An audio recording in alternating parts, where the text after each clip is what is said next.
On the morning of November 18, 1896, 4 men departed the mining settlement of Telluride, Colorado, bound for the railhead at Ridgway. The distance was 37 miles. The route they chose crossed Imogene Pass at 13,114 feet. By nightfall, none of them had arrived. By spring, when the snowpack finally receded, searchers found only fragments: a leather satchel, a revolver cylinder, and part of a wool coat wedged beneath a cornice that had collapsed sometime in late November. The men were not strangers to the country. 3 of them had worked the mountains for years. The 4th was a businessman from Denver, but he had spent 2 previous winters in Telluride and understood the risks of high-altitude travel. They were not reckless. They were not unprepared in the usual sense. What happened to them was not the result of ignorance. It was the result of a decision made in full knowledge of the conditions, a decision that, in hindsight, appears almost incomprehensible. But the documentary record suggests that at the moment it was made, it seemed not only reasonable but inevitable. The lead man was named Otto Mears, not the road builder. The name was common enough in the San Juans. This Otto Mears was a surveyor, 41 years old, employed by the Rio Grande Southern.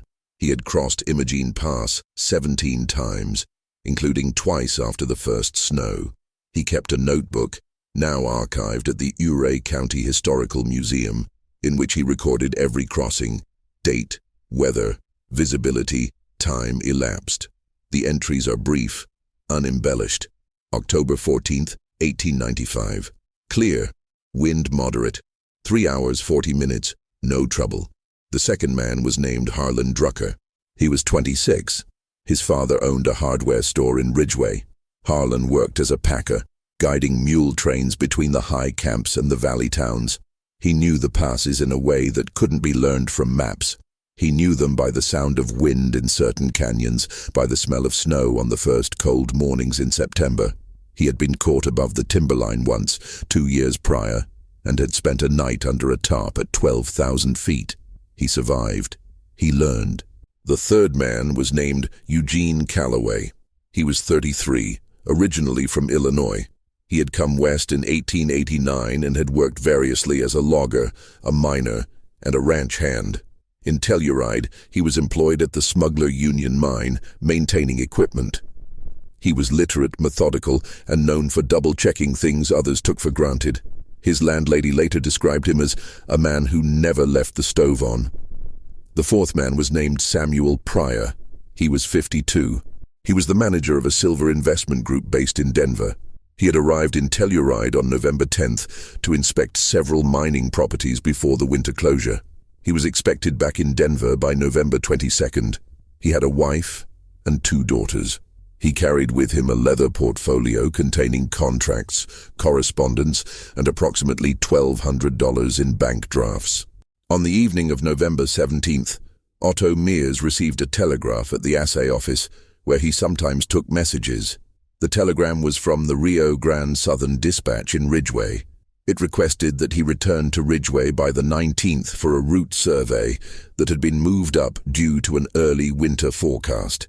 The message specified weather window closing, advised departure soonest.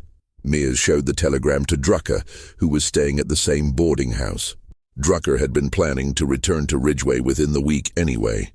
They agreed to leave together. Calloway, who overheard the conversation, asked if he could join them.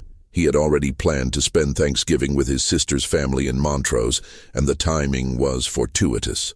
Pryor, who had concluded his business a day earlier than expected, asked the same. That evening, the 4 men met at the boarding house dining room and discussed the route. There were 2 options. The first was the wagon road, which descended into the valley, followed the Uncompahgre River northward, and eventually connected to Ridgway via a long, circuitous route that was passable even in winter. The distance was approximately 60 miles. The journey typically took 2 days. The second option was Imogene Pass. It was shorter by more than 20 miles. It was also steeper, more exposed, and entirely above 10,000 feet for a stretch of nearly 6 miles. It was not a wagon road. It was a footpath, widened in places by mule traffic and mining equipment, but fundamentally a trail. By mid-November it was usually closed. But Mears had his notebook. He consulted it at the table. He noted that in 1893 he had crossed the pass as late as November 21st. The winter of 1896 had been mild so far. There had been snow in early October, but it had melted. The last significant storm had been on November 3rd, and since then the weather had been clear. The forecast, as reported by the general store owner, who received occasional updates from the Durango Telegraph office, called for continued dry conditions through the end of the month. Drucker agreed. He had crossed the pass in late November before. He said the greatest risk was not snow, but wind, and the wind had been calm for days. Calloway hesitated. He had never crossed Imogene Pass. He had worked in the high country, but always in valleys or along ridgelines below 12,000 feet. He asked whether it might be wiser to take the wagon road. Pryor did not hesitate. He said he needed to be in Denver by the 22nd. The wagon road would take too long. He would pay each of them $5 if they took the pass. Mears said they would leave at 5 in the morning. They would carry minimal gear, bedrolls, canteens, dried meat, hardtack, matches. They would travel light and fast. If the weather held, they would reach Ridgway by early evening. Calloway agreed. The decision was made. Telluride in November of 1896 was not a town preparing for isolation. It was a town in motion. The mines operated year-round. The stamp mills ran through the winter. There were 2 newspapers, 4 hotels, a telephone exchange, and a volunteer fire brigade. The population fluctuated between 1,500 and 2,000, depending on the season. It was not a frontier outpost. It was a place where men wore collar shirts to the assay office and women ordered dresses from catalogs printed in Chicago. But the town was also defined by its geography. It sat in a box canyon at 8,750 feet, surrounded on 3 sides by peaks that rose another 4,000 feet. The only exit by wagon was down valley to the west. To reach the railroad, which stopped at Ridgway, one had to either descend into the valley and travel north along the river, a route that was reliable but slow, or cross one of the high passes to the north or east. Imogene Pass was the most direct. It was also the most unforgiving. The pass had been used by the Ute before the miners arrived. Later, it had been widened to accommodate pack mules carrying ore and supplies between Telluride and the Tomboy mine, which sat at 11,000 feet on the north side of the divide. By the 1890s, the Tomboy was one of the most productive mines in the San Juans, and Imogene Pass was the shortest route to move ore to the railroad. But it was never a casual route. It was a route taken by men who were paid to take it, and who understood that the margin for error decreased with every 100 feet of elevation. Otto Mears understood this. His notebook reflects a mind that catalogued risk without dramatizing it. On August 9, 1894, he wrote, "Hail at summit, visibility 10 yards, turned back at 12,400. On June 3, 1895, snowfield across trail below Ptarmigan Lake, post hold for 1 hour, reached summit 2 p.m. The entries do not celebrate survival. They document passage. Harlan Drucker understood this differently. He understood it through his body. He had spent entire summers at altitude, guiding mule trains to the high camps, and he had learned to read the sky the way a sailor reads water. He knew that clouds bunching against the western peaks in the afternoon meant snow by evening. He knew that a drop in temperature after sunset, if it came with stillness, meant the storm had passed. He knew that wind alone was not dangerous. It was wind combined with cold, or wind combined with fatigue that killed.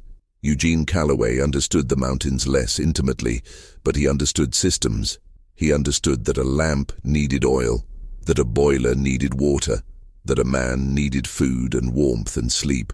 He understood that the high country was a system with little redundancy. If something failed, there was no backup. Samuel Pryor understood none of this in a practical sense. He understood mountains as obstacles to be overcome on the way to other places. He had crossed high passes before. He had taken the train over the Rockies. He had ridden a horse through the Sangre de Cristos, but he had never spent a night above the timberline. He had never felt the air thin in his lungs at 13,000 feet. He had never felt his fingers stiffen inside gloves that had been adequate at 8,000 feet, but were insufficient at 12. On the night of November 17th, none of these differences seemed significant. The men were simply four individuals with a shared destination and a shared confidence that they could reach it. The weather on the morning of November 18th was clear. The temperature at dawn was 22 degrees Fahrenheit. There was no wind. The sky was cloudless. These are not assumptions. They are recorded in the logbook of the Telluride Assay Office, which noted weather conditions daily as part of its standard operations. Mears woke at 4:30. He lit a candle, dressed, and packed his rucksack. He carried a wool blanket, a canteen, a small pouch of dried beef, a box of matches wrapped in oilcloth, a folding knife, and his notebook. He did not carry a tent. He did not carry extra clothing. He did not carry a stove or fuel. These were not oversights. They were decisions based on the expectation of a single-day crossing. Drucker woke at the same time. He carried similar gear, plus a coil of rope and a steel hatchet, which he used for clearing trail obstacles. He also carried a flask of whiskey, not for warmth. He knew alcohol was counterproductive in cold, but for the end of the day, when the work was done. Calloway carried a bedroll, a canteen, dried fruit, hardtack, matches, and a small Bible. He also carried a compass, though he did not expect to need it.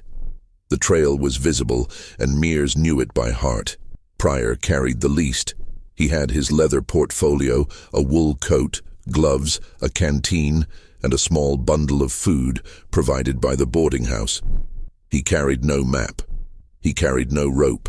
He relied entirely on the competence of the others. They met outside the boarding house at 5 a.m. The street was empty. A lantern burned in the window of the bakery, but the door was still locked. The sound of the stamp mill, which ran through the night, echoed faintly from the valley above town. Mears led. Drucker followed. Calloway and Pryor walked side by side. They did not speak much. The work of walking uphill in the dark required breath, and breath was not wasted on conversation. The trail out of Telluride climbed steeply to the northeast, following a series of switchbacks through spruce and aspen. By 6 a.m., they were above the tree line. By 7, they could see the first light touching the peaks to the east. The air was still. The snow on the ground was thin, crusted, no more than 3 or 4 inches. It crunched underfoot. At 8 a.m., they stopped to rest near the ruins of an old prospector's cabin at 11,200 feet. Mears consulted his pocket watch. He said they were making good time. Drucker agreed. Calloway asked how much farther to the summit. Mears said 2 hours, maybe less. Pryor asked if there was any chance of bad weather. Mears looked west. The sky was still clear. He said no. They resumed walking. The summit of Imogene Pass is not a dramatic place. It is a broad, wind-swept saddle of broken rock and scree, flanked on both sides by ridges that rise another 1,000 feet. There is no vegetation. There is no shelter. In summer, it is a place of extraordinary clarity. One can see the La Salle Mountains in Utah, 70 miles to the west, and the Grenadier Range in the Weminuche Wilderness, 50 miles to the east. In winter, it is a place of exposure. Mears, Drucker, Calloway, and Pryor reached the summit at 10:17 a.m. This time is known because Mears recorded it in his notebook.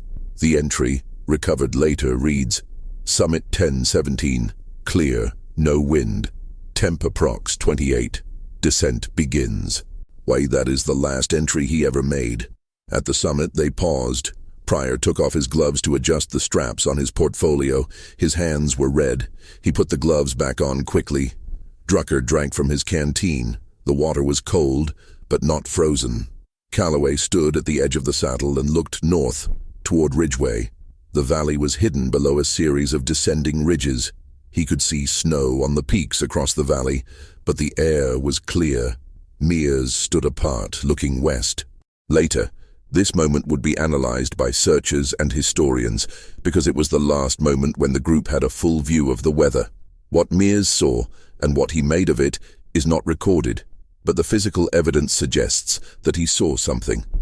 To the west, over the peaks between Telluride and the town of Ophir, a line of clouds had begun to form. They were not storm clouds in the conventional sense, not dark, not towering. They were thin, horizontal, streaked. In the mountaineering literature of the period, such clouds are sometimes referred to as mare's tails. They indicate high-altitude winds. They indicate changing pressure.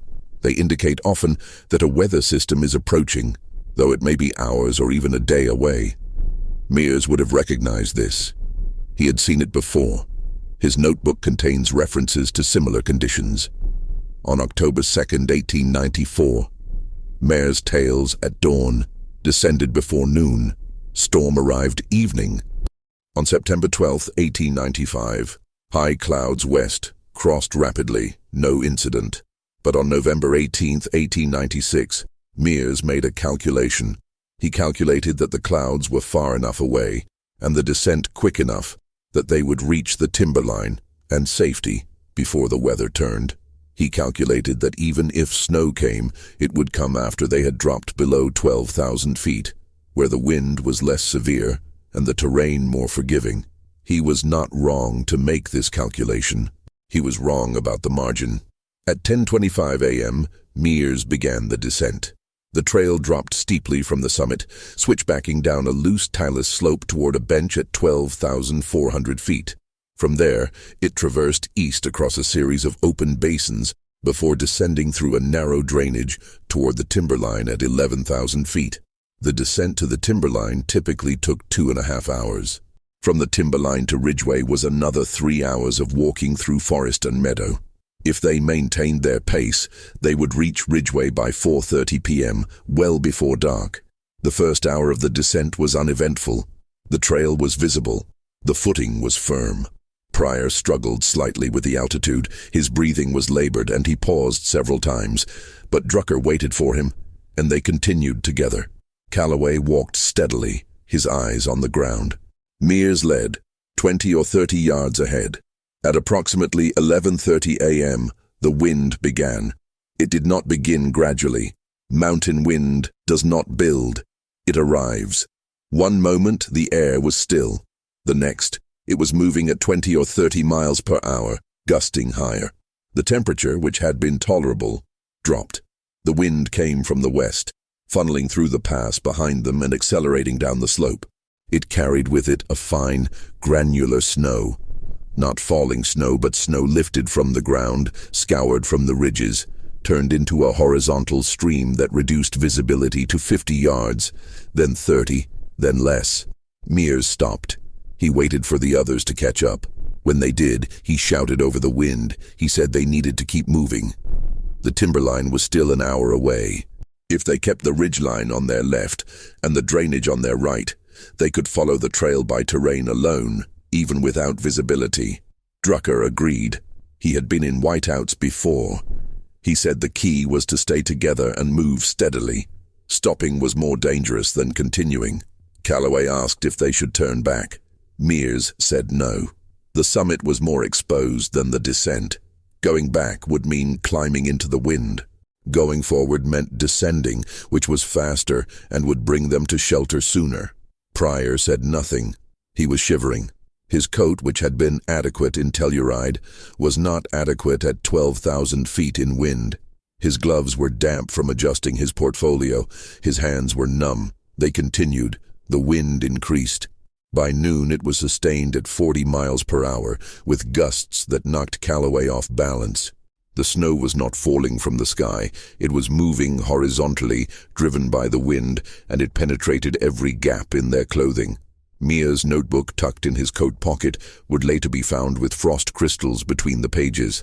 At some point, witnesses later estimated between 12:15 and 12:45 p.m., the group became separated. Exactly how this happened is not clear. The most likely explanation, reconstructed from the positions where items were later found, is that Pryor fell behind. The wind and cold had slowed him. He could not maintain the pace. Mears, Drucker, and Calloway continued, believing Pryor was directly behind them. When they realized he was not, they stopped and waited. The visibility was near zero. They called out. There was no response. The wind erased sound. Drucker went back. He retraced the trail, or what he believed to be the trail, for approximately 200 yards. He found nothing. He returned and reported this to Mears. Mears made a second decision. He decided they could not search in whiteout conditions. They would descend to the timberline, where they could build a fire and wait for the visibility to improve. Then they would return and search for Pryor. If they stayed on the exposed slope, they would all be at risk. This decision was recorded in a statement given by a survivor, not from this expedition, but from a separate search party sent out 3 days later. The searcher, a man named Thomas Beckwith, found a scrap of paper wedged under a rock at approximately 11,800 feet. The paper, now held in the Ouray County Archives, contains a single sentence in pencil: "Gone down for wood. Will return." The handwriting matched Otto Mears. Mears, Drucker, and Calloway descended. They moved quickly, roped together with Drucker's coil. The wind was at their backs now, which made walking easier, but also more dangerous. It was easy to lose footing, to slide on ice, hidden beneath the snow. They reached the timberline at approximately 1:30 p.m., but by then, the storm had overtaken them fully. The snow was no longer just wind-blown surface snow. It was falling snow, heavy, wet, accumulating rapidly. The temperature had dropped below 20 degrees. The wind, funneled through the drainage, was stronger at the timberline than it had been on the open slope. They tried to build a fire. The wood was damp. The matches, even wrapped in oilcloth, were difficult to light in the wind. Drucker succeeded in lighting one. It burned for less than a minute before the wind extinguished it. They tried again. The same result. Mears made a third decision. He decided they could not stay. They had to keep moving. They had to descend farther, below 10,000 feet, where the wind would lessen and the forest would provide shelter. Then they would make camp, wait out the storm, and return for Pryor the next day. Calloway protested. He said Pryor could not survive a night alone on the slope. Mears said Pryor had a coat and matches. If he found shelter, a rock overhang, a depression in the terrain, he could survive until morning. They descended. By 3 p.m., they were at 10,200 feet, deep in the forest. The wind was less, but the snow was heavy. Visibility was no better. They were off the trail. Drucker attempted to navigate by compass, but the terrain was broken, full of deadfall and steep drainages. They moved slowly. At some point, again, the exact time is uncertain, they stopped, exhausted, cold, disoriented. They made camp in a small clearing beneath a cluster of spruce. Drucker broke branches for a lean-to. Calloway gathered wood. Mears attempted another fire. This time, it caught. The flames were small, but they were flames. They sat close to the fire. They did not speak. They ate nothing. Calloway's food was gone, and the others' supplies were too frozen to access easily. They waited. The fire burned through the night. At some point, Mears stood and added more wood. At some point, Drucker fell asleep. At some point, Calloway opened his Bible, but the pages were too dark to read. The storm did not stop. It continued through the night and into the next day. By the morning of November 19th, more than 2 feet of snow had fallen. The wind had died, but the sky remained overcast. The fire had gone out. The men were hypothermic. They did not return for Pryor. They attempted to descend farther, but the snow was too deep. They became lost. They separated again, or perhaps they collapsed in place. The documentary record ends here. Samuel Pryor was expected in Denver on November 22nd. When he did not arrive, his wife telegraphed the hotel in Telluride. The hotel confirmed that he had checked out on November 17th. She telegraphed the Rio Grande Southern office in Ridgway. They confirmed that no one matching his description had arrived. On November 24th, she hired a private investigator in Denver. On November 26th, the investigator traveled to Telluride and interviewed the boarding house owner, who confirmed that Pryor had left with 3 other men on the morning of November 18th, intending to cross Imogene Pass. On November 27th, a search party was organized. It consisted of 6 men, including Thomas Beckwith, a mining foreman familiar with the pass. They departed Telluride on the morning of November 28th. The weather was clear. The temperature was 15 degrees Fahrenheit. The snow at 8,000 feet was 3 feet deep. At 10,000 feet, it was 4 feet deep. Above 12,000 feet, it was deeper than a man could wade through. The search party reached the timberline on the afternoon of November 28th. They found no trace of the missing men. They climbed as far as 11,600 feet before determining that further ascent was impossible without snowshoes and additional supplies. They descended and returned to Telluride on November 29th. A second search party was organized on December 3rd. This party included 2 men with snowshoes and a third with skis, recently introduced to the San Juans by Norwegian miners. They reached 12,400 feet. They found the scrap of paper with Mears' handwriting. They found nothing else. They descended. The searches were suspended on December 8th. The snow was too deep. The risk to searchers was too high. The official determination was that the men had perished somewhere between the summit and the timberline, and that their bodies would not be recoverable until spring. In April of 1897, when the snowpack began to melt, a third party ascended the pass. They were not searchers. They were miners returning to the Tomboy mine. On April 14th, at approximately 12,200 feet, they found the body of Samuel Pryor. He was lying in a shallow depression, partially buried in snow. His coat was still buttoned. His portfolio was still strapped to his back. His hands were bare. His gloves were in his pockets. He had removed them at some point, likely in an attempt to use his fingers to start a fire or to clear snow. The cause of death was hypothermia. On April 22nd, a more systematic search was conducted. A party of 12 men, led by Thomas Beckwith, ascended from both sides of the pass. They found fragments of Otto Mears at 10,800 feet, beneath a cornice that had collapsed. They found Harlan Drucker at 10,300 feet, near the clearing where the fire had been. His body was curled in a fetal position, wrapped in his blanket. They found Eugene Calloway 50 yards from Drucker, sitting upright against a tree. His Bible was open in his lap. The pages were frozen solid. The bodies were brought down and buried in Telluride. The funerals were attended by several hundred people. The newspapers in Telluride, Ridgway, and Denver published accounts of the tragedy. The Rocky Mountain News ran a front-page story on May 1, 1897, under the headline, "4 Men Perish in Imogene Pass Storm. Experienced Guides Among the Dead." The story included interviews with survivors of other high-altitude incidents and with miners who had crossed the pass in winter. Several interviewees noted that the weather on November 18th had been clear at dawn, but had deteriorated rapidly. One miner, identified only as J.R., was quoted as saying, "Every man who works these mountains knows that clear weather in November is a lie. The storms come fast, and they come hard. You don't cross the high passes in November unless you have no choice." But Mears, Drucker, Calloway, and Pryor had believed they had a choice. They had believed the weather would hold. They had believed the forecast. They had believed their own experience.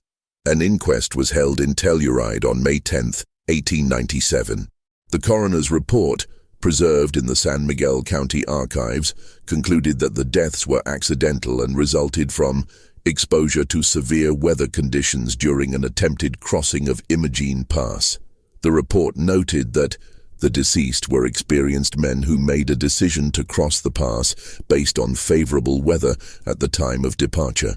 It further noted that the weather deteriorated unexpectedly and the deceased were unable to retreat or descend to safety. The report did not assign blame. It did not call the decision reckless. It did not suggest that the men had acted with negligence. It simply stated the facts. But among the miners and packers who knew the pass, a different interpretation circulated. It was said that Mears had pushed too hard, had relied too much on his notebook, had believed that past success guaranteed future safety. It was said that Drucker had deferred to Mears when he should have spoken up.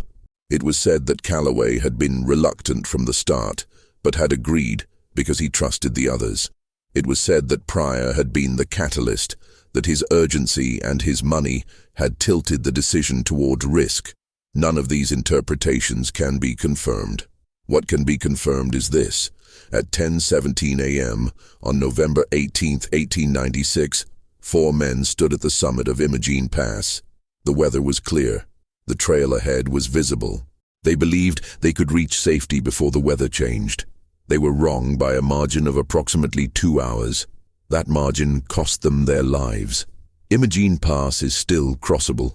In summer, it is a popular route for 4-wheel drive vehicles and hikers. The old trail has been widened and graded in places. The Tomboy mine is now a ghost town. Its buildings partially collapsed, its equipment rusted. The pass itself remains much as it was in 1896, a high, wind-swept saddle of rock and scree, flanked by ridges that rise into the sky. The marker for Otto Mears, Harlan Drucker, Eugene Calloway and Samuel Pryor is not at the pass. It is in the Telluride cemetery, a simple granite stone with 4 names and a single date, November 18, 1896. The stone was placed there in 1923 by the Telluride Historical Society, as part of an effort to memorialize the town's early residents. The inscription reads, "They ventured into the high country and did not return."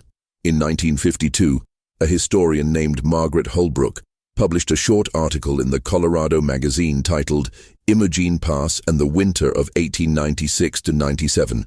The article was based on research conducted in the San Miguel and Ouray County archives, and it included transcriptions of several documents that had not previously been published, including the coroner's report, the scrap of paper found at 11,800 feet, and excerpts from Otto Mears' notebook. Holbrook wrote, "The tragedy of Imogene Pass is not a story of ignorance or recklessness. It is a story of miscalculation, a miscalculation so slight, so understandable, that it is difficult to imagine how it could have been avoided." Mears and Drucker were experienced men. They had crossed the pass many times. They had survived storms before. They believed on the morning of November 18th that they could cross it again. The weather at dawn supported that belief. The forecast supported that belief. Their own history supported that belief. And yet, within hours, they were trapped. The margin between safety and disaster in the high country is often measured not in miles, but in minutes. On that day, the margin was too small. Holbrook interviewed several elderly residents of Telluride and Ridgway who had known the men or who had worked in the mountains during the same period. One interviewee, a man named Arthur Sims, who had been a miner at the Tomboy in the 1890s, told her, "Otto Mears was a good man. He knew the mountains, but he also knew that schedules mattered. The railroad ran on schedules. The mines ran on schedules. If you missed a train, you lost a day. If you lost a day, you lost money. That's how it was. So when the telegram came, Otto did what any of us would have done. He looked at the weather. He looked at his watch, and he decided he could make it. And maybe he could have. Maybe if the wind had come an hour later, or if Pryor had been stronger, or if the snow had been lighter, maybe they all would have made it. But they didn't. And now we remember them." In 1987, a journalist named Peter Maas hiked Imogene Pass as part of a larger project on Colorado's mining history. He reached the summit on a clear day in July. He later wrote, "Standing at the top, looking west toward the peaks above Telluride, I tried to imagine what Mears saw on the morning of November 18, 1896. I tried to imagine the clouds forming, the wind beginning, the moment when he realized the weather was turning. But I couldn't. The sky was blue. The air was still. The trail stretched out below me, visible all the way to the timberline. It was impossible to imagine dying here. And that, I think, is the lesson. The mountains do not announce their intentions.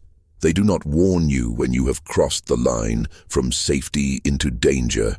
They simply wait. The descendants of the 4 men have largely scattered. Samuel Pryor's daughters married and moved to California. Eugene Calloway had no children.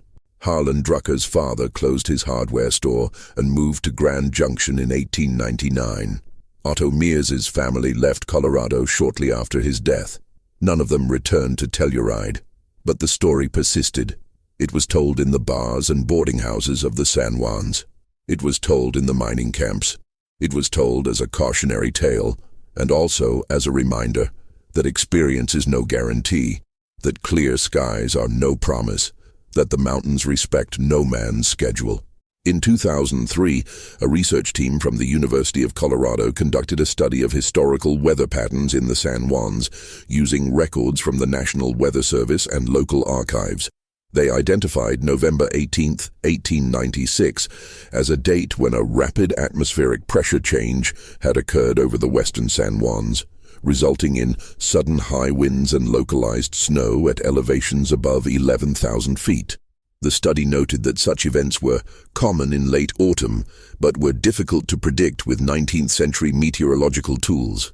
The study concluded, the decision to cross Imogene Pass on November 18, 1896 was not unreasonable given the information available at the time. It was, however, a decision that left no margin for error. In the high country, no margin for error is often insufficient. The graves in Telluride are well maintained. The Historical Society places flowers there each November. The cemetery is on a hillside overlooking the valley. From the graves, one can see the peaks to the north, including the ridge where Imogene Pass lies. On clear days, the pass is visible. On winter days, it disappears into cloud. Otto Mears carried a notebook. He believed that by recording the past, he could predict the future. He believed that patterns held, that conditions repeated, that what had worked before would work again. He was not wrong to believe this. He was wrong to believe it was enough. At 10:17 a.m. on November 18, 1896, he wrote his last entry. Summit 10:17, clear, no wind, temp approx 28, descent begins. He did not write that the clouds were forming to the west. He did not write that the wind would come within an hour. He did not write that he was about to make a decision that would cost him his life and the lives of 3 others. He simply wrote, descent begins. And it did.